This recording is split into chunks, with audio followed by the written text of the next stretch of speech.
Good morning, Quest. I am Terry Kelly, and I serve as one of your directors here.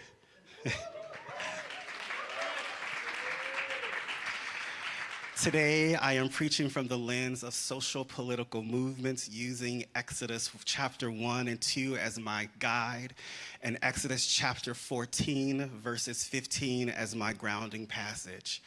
I will reference Quest's vision and mission statements, and you'll hear themes from our reconciliation commitments: show up, listen up, speak up, and lift up. If you're newer to Quest or visiting, welcome. You will find those commitments and what they mean in today's bulletin.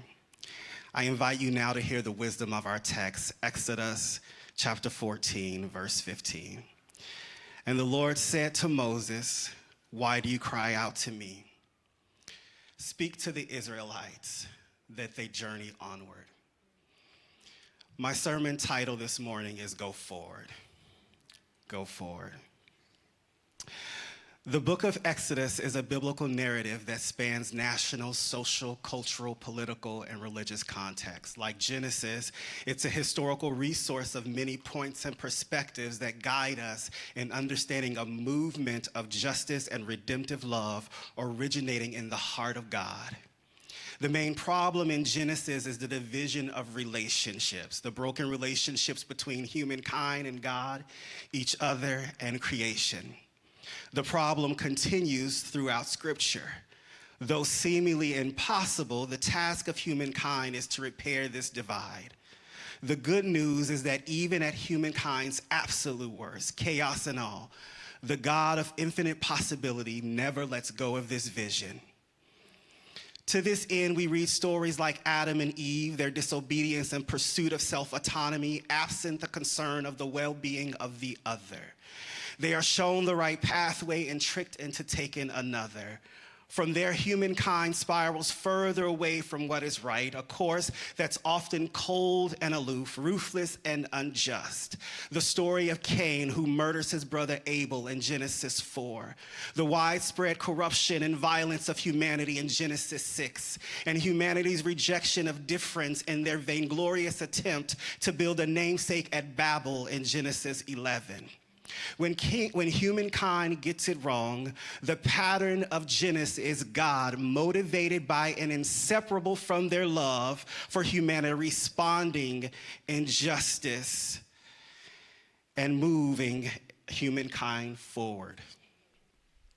And when humankind seems beyond hope, Genesis 12 starts with hope. God forms a covenant with Abraham to heal relational divisions and restore partnerships with humanity. God's intention in creating a great people to bless ties to repairing creation and blessing all earth's people. However, hope soon reveals familiar patterns of division. Abraham and Sarah's deceit in Genesis 12, lying to Pharaoh about their relationship out of fear, and their mistreatment of Hagar and Ishmael in Genesis 16. Or how about Jacob's theft of Esau's birthright in Genesis 27, and the betrayal and enslavement of Joseph by his brothers in Genesis 37. The call for a family to model compassion and justice in a seemingly uncaring world eventually becomes the story of people who miss the mark repeatedly. Until we get to the story of Joseph, whose life unfolds within the context of the Abrahamic covenant. He is a dreamer who believes that his puzzling dreams come from wisdom beyond himself, intellect, and reflect a faithful God who authors goodness. Life-in, as Joseph responds in self-discipline, faithfulness, and trust, unseen and untapped potential begins to fruit. In short, Joseph goes from being a dreaming shepherd in Canaan to a second-in-command governor in Egypt. He then uses his power toward God's vision for compassion and justice. He forgives and reconciles with his family. He harnesses his privilege and seeks the blessing of this Egyptian king to bring his family from Canaan into Egypt, where he campaigns for access and for land. This story doesn't end there, though.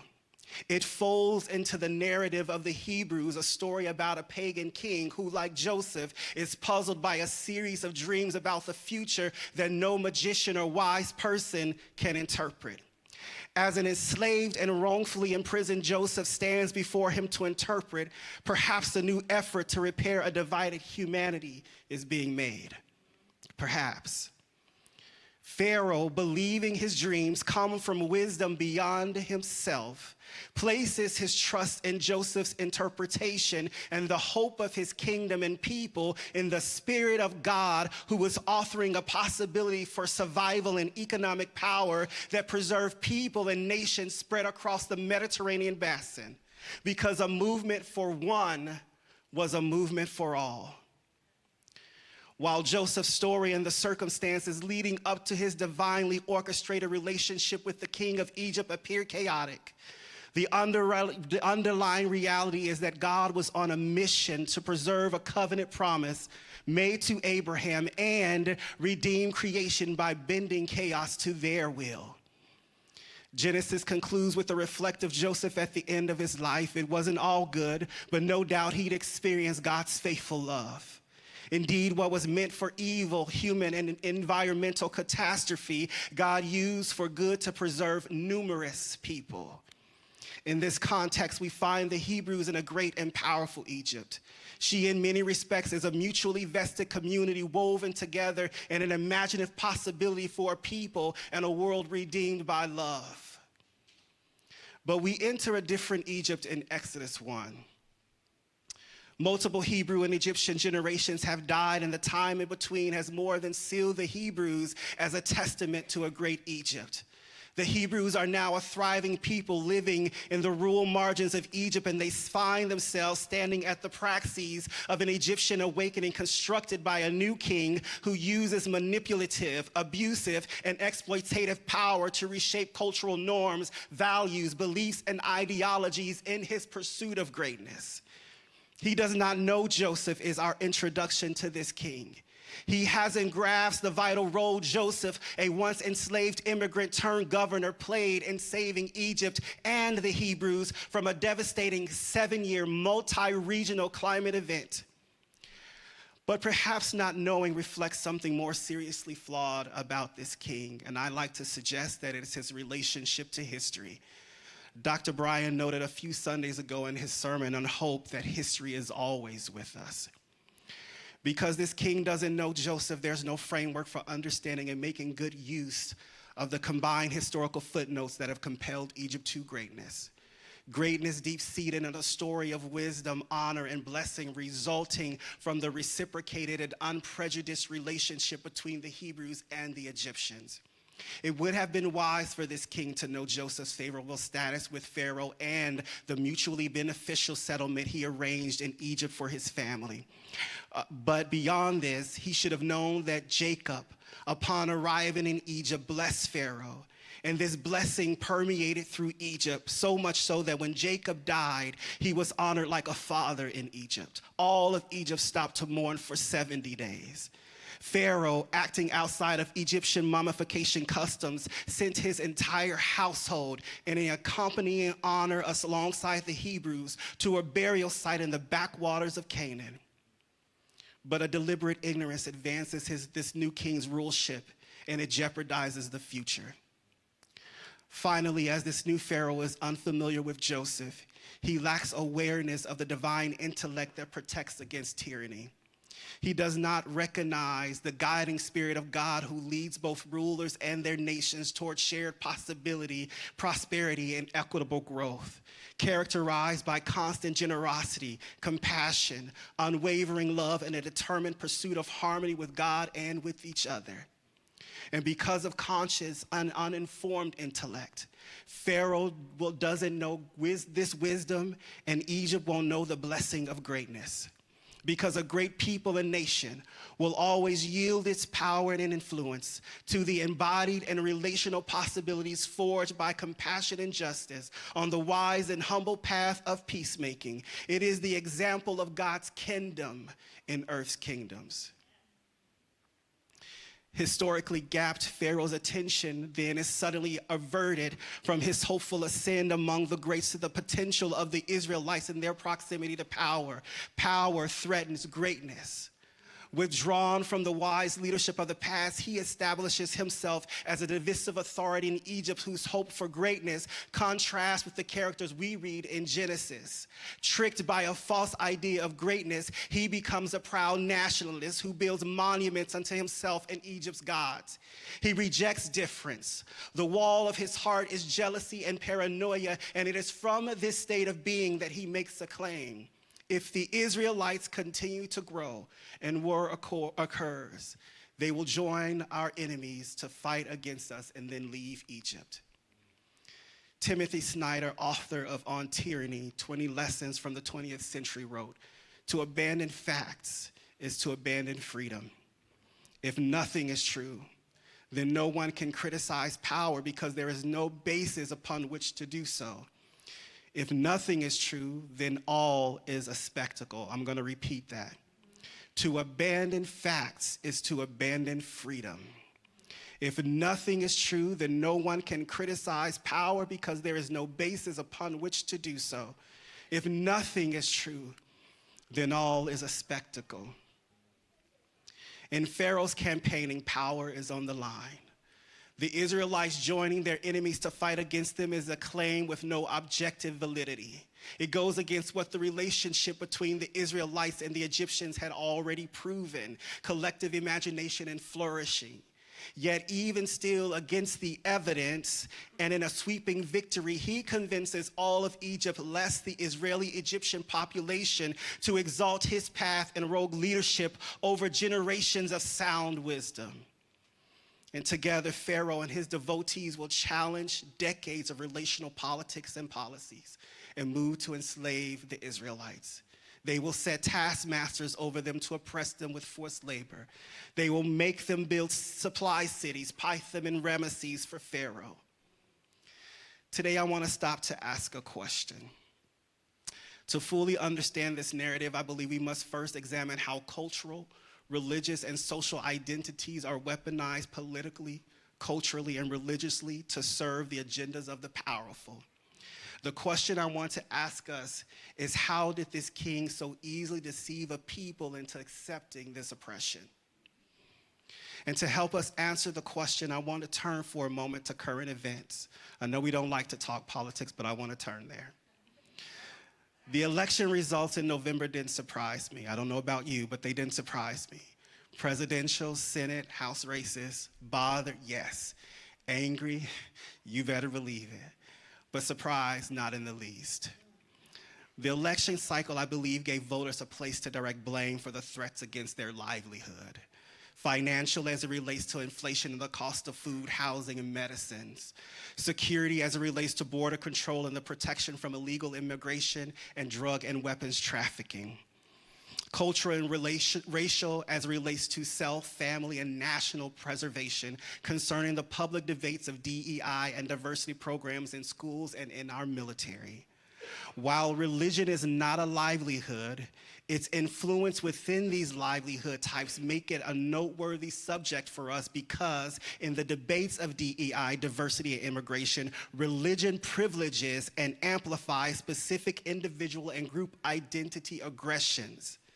Let's talk religion and culture. The recent election relied heavily on evangelical support, with Christians making up over estimated 70% of the electorate and giving Trump over 56% of their votes. Abortion and transgender rights were seen as threats within a woke agenda targeting Christian values and the power dynamic of family. Candidates crafted their messages to resonate with various racial, gender, and social economic groups, deepening the divide between urban and rural voters, college and non-college educated. How this played out. Focusing on white rural concerns, the term wokeness, originating from Black activism, was weaponized against a qualified candidate for office whose only association to wokeness was being a woman of color. Why? Because wokeness became a flashpoint in free speech and council culture discussions, particularly by those on the right lamenting the suppressions they have experienced from the progressives. Understanding this is vital as Trump's victory stemmed from aligning common sense values with a dominant white evangelical ideology, framing a vote for Kamala Harris as a vote for progressive and therefore fueling a woke agenda.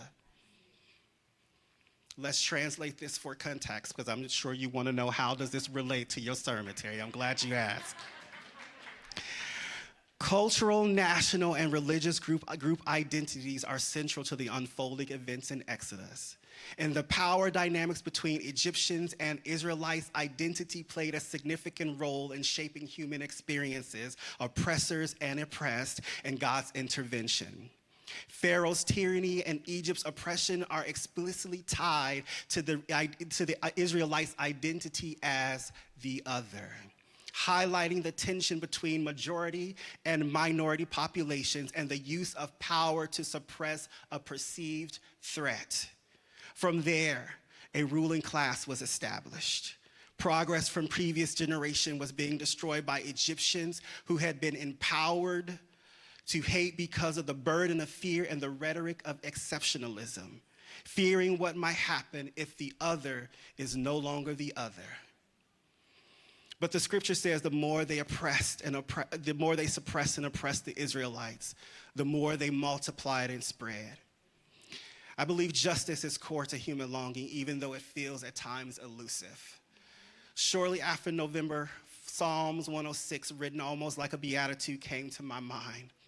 Blessed, happy are those who observe, hold tightly, watch over, or guard justice, those who show loyalty to her pathway by defending what is righteous at all times. In the observing and the waiting for justice, we find, I believe, a divine resilience that strengthens us in adversity. It springs forth from defiant joy, Chloe, fostering unity and connection to progress, even as our politics seem to regress from camaraderie and justice. We big up growing despite the present smallness and cheapness of our politics, as Michelle Obama noted. This choice to go high when they go low is essential for protecting justice, helping us remain true when injustices are normalized by the powerful and accepted by those who consider themselves above the ever-evolving working class that privileges the dominant culture. Blessed are those who observe justice, who do righteousness at all times. And I've been asking myself, Quest, what is this feeling of blessedness and its connection to the observation of justice and the doingness of righteousness? Because they seem so polar opposite, waiting for justice and waiting for some semblance of happiness when the world as you know it is on fire. Blessing, I've discovered, is far more than a social platitude. How are you, Terry? I'm blessed.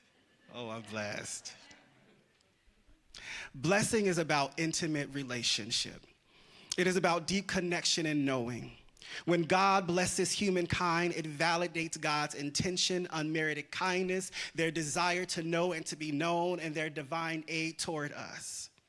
After worshiping together, when we stare awkwardly into each other's eyes and sing, the Lord bless you and keep you, the Lord shine their face upon you and give you peace forevermore. What we are doing is willing the abundance of God's favor, protection, and shalom into the lives of each other. Blessing is bound to community life, which spurs from relational affirmation that we speak over each other, that all people are created and bear the image of a loving God. Therefore, as a people of God, we've come to believe that everybody belongs and is needed here.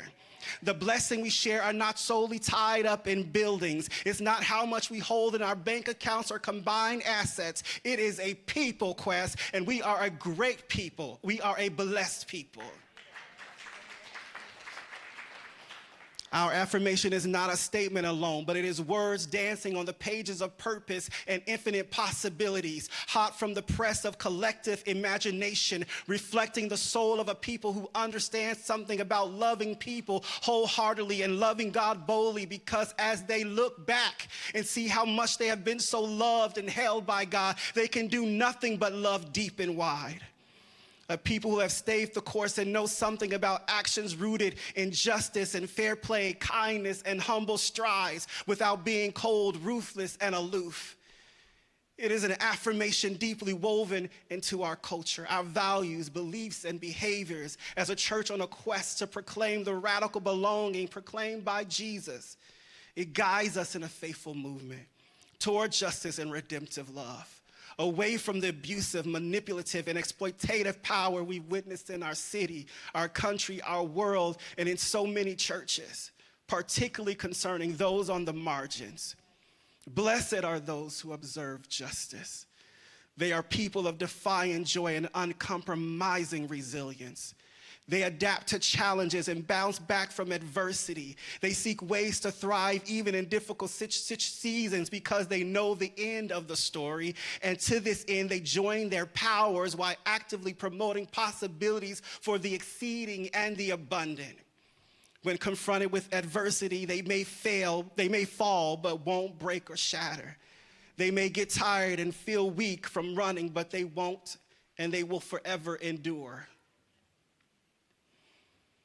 I believe we see this in the story of the two Hebrew women, Shiphrah and Puah, alongside Jehoshaphat, Miriam, Moses, and Aaron, whose action unfold in community life and cultural identity in a nation that is on fire. Pharaoh commands Shiphrah and Puah, when you act as midwives to the Hebrew women, kill every boy. Targeting marginalized women to strip their sovereignty, identity, and dignity under the Egyptian culture is a tactic of dehumanization, and we know that all too well. However, these midwives, one of antiquity's supreme powers, exhibit remarkable courage. Fearing God, they refuse the king of Egypt's command, allowing the boys to live. This sacred choice to lift up by standing in solidarity with the oppressed defines them. Driven by self-worth and the autonomy to act according to God's justice, Shiphrah and Puah honor human life not through uncritical obedience to earthly authorities and religious critiques, but through the exercise of wisdom, discernment, and compassion. In resistance, they show up as triage nurses, bodies on the line, bandaging and stitching, holding together people as the system tries to rip them apart from the center. And they make it possible for a child deliverer to be born. In Exodus 2, Pharaoh tyranny escalates. He commands every boy born to the Hebrews be thrown into the Nile. And we learn of Jehoshaphat, who gives birth to a good child, and she hides him for 3 months. When she is unable to protect him, she makes a papyrus basket, seals it with pitch, and places the child inside. Desperate, she sets the basket among the reeds of the Nile, a perilous place for an Egyptian baby boy. What are the chances for his survival? Her actions shift from desperation to resistance, catalyzing change as she strives to preserve her people's future and identity. And placing her child in the Nile, a site of chaos, becomes a symbol of justice and hope. Miriam, prophetess, leader, and sister, watches from a distance to see what would happen to the child, to see what would become of her prophecy, as the sages suggest. And I appreciate a good accomplice. To know me is to know that it's true. Those willing to risk themselves to preserve light amid darkness, a light from within that guides us toward hope and justice, enabling us to protect shared imagination from oppressive systems and tyranny, light the darkness can't extinguish or overpower. Miriam is an accomplice in Jehoshaphat's resistance. She sees the light in Moses and safeguards it.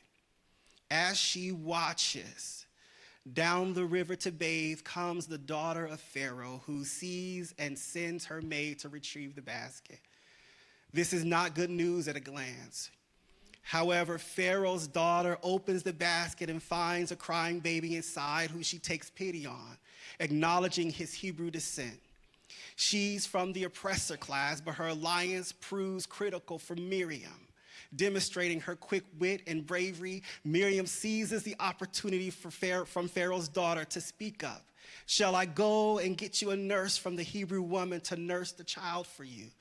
And Pharaoh's daughter agrees. prompting Miriam to act. She quickly retrieves Jehoshaphat, who then nurses the child.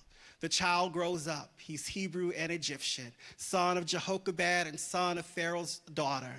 And he is named Moses. From the water I drew him. While Jehoshaphat's embodied activism and yes to nurse baby Moses secured his future, Miriam's actions and leadership then and later contribute to the formation of the Israelites' national and religious identities as they transition from enslavement to freedom. Miriam will later emerge as a leader alongside Moses and Aaron as a testament to shared and diverse leadership possibilities. I am closing. Exodus 2 ends with the Israelites lamenting and God listening. God recalls their promise and they haven't forgotten. Years have passed. Moses has aged. He is far removed from his once privileged life in Egypt, having fled when Pharaoh discovered he killed an Egyptian who struck a Hebrew sibling. He's now married and living in Midian. He's become familiar with a type of justice that does not result from violent power, but from true solidarity motivated by listening up. Far from him, a generation has come in Egypt with a new Pharaoh seeking to surpass the legacy of his father's tyranny.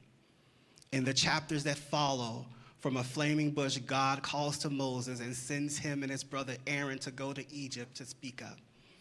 They are gap bridgers between the oppressed and the oppressor. They represent the voices and needs of the collective while maintaining fidelity to self and a higher purpose without compromising the broader unity and truth. Together, they are to confront this king and lead the Israelites from Egypt into the uncertainties of the wilderness. Well, they'll learn what it means to be a people in God's movement of justice and redeeming love. Let's fast forward. I will be who I will be. God who is both transcendent and immanent, not confined by human definitions, unfathomable and yet relational. A God who wants to be known, who is with and never letting go, brings the Israelites to the Sea of Reeds.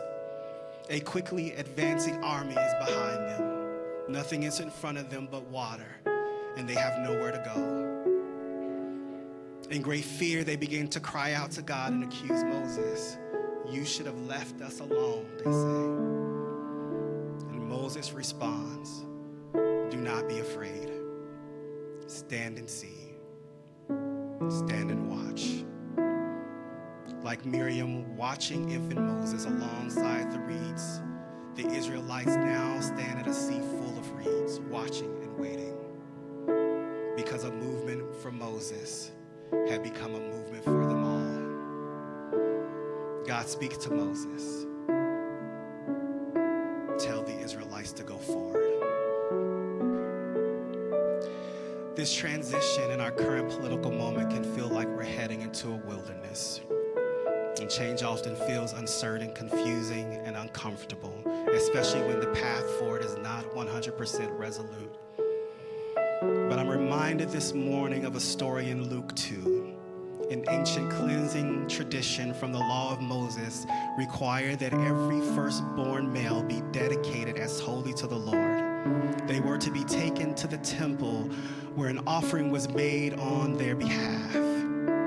Shortly after the birth of Emmanuel, Mary and Joseph took Jesus to Jerusalem, where a man named Simeon, guided by the Spirit, came into the temple, took Jesus into his arm, praising God, saying, my eyes have seen your salvation, which you have prepared in the presence of all people, a light for revelation to the Gentiles, and for the glory to your people Israel.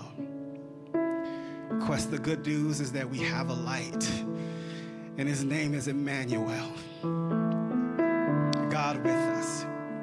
He is the Lamb of God, our living hope, and he is the light of the world.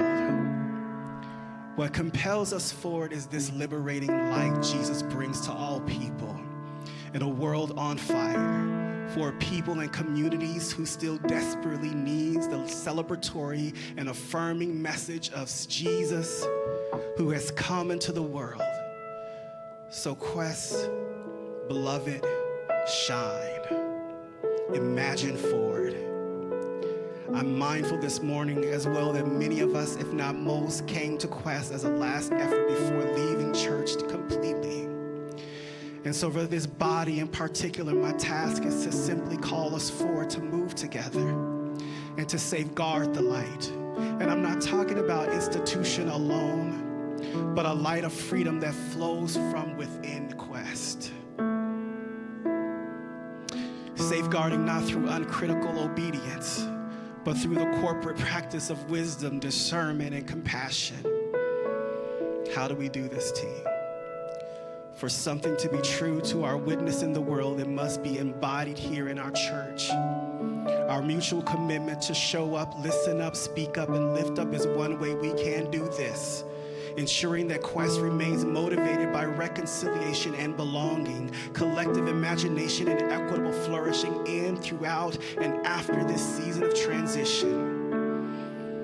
For some of us, this means showing up to the 14 days of prayer and fasting beginning on January 5th. For others, coming to the film screening of Since I've Been Down on January 6th is a movement forward. But for most of us, my prayer is for deeper and more intentional connections through discipleship. And so my challenge to us this morning, especially myself, is to make 2025 the year where watching moves us toward participation that is courageous and beyond self, where we become the disciples of Jesus who leave a multiplying impact, because a movement for us is a movement in our city. A movement for us is a movement in our nation. A movement for us is a movement in our world. Thanks be to God.